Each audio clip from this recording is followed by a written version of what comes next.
Hey folks, my name is Mansoor Suhail. I'm an accountant operating out of Toronto, Ontario, and my specializations are taxes for Canada and USA. My presentation today is for educational purposes only. It does not constitute any legal advice or opinion.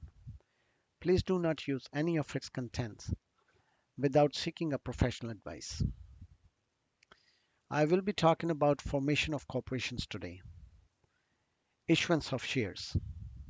There are different classes of shares. Class A common shares.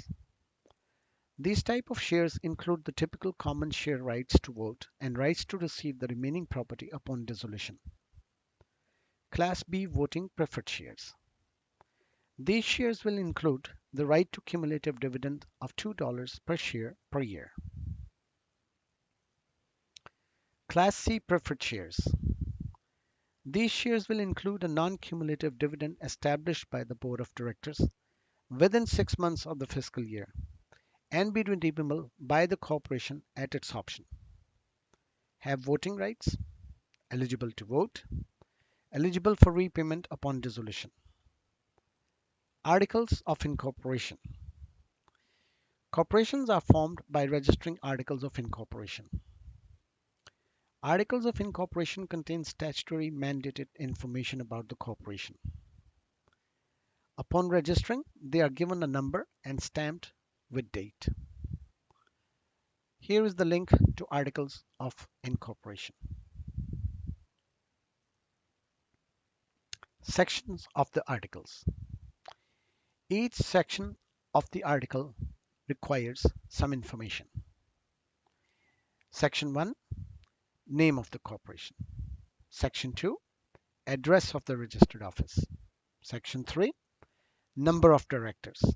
Section 4, first directors.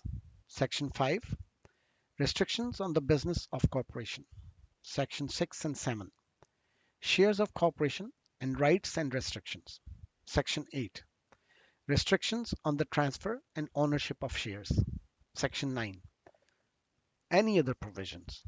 Section 10, names, address, and signature of incorporators. Registration. For registering an Ontario incorporation, one can go to the Office of Companies branch of the Ministry of Consumers and Commercial Relations in Toronto or to Corporate Registration Office in one's local community, which is usually on the same premises as the Land Registry Office. Require 2 sets of completed and signed articles of incorporation. If applicable, signed consent of directors. If it is not a numbered corporation, it should have a valid nuance report. Post-registration. You need to file Form 1 initial return within 60 days of registration.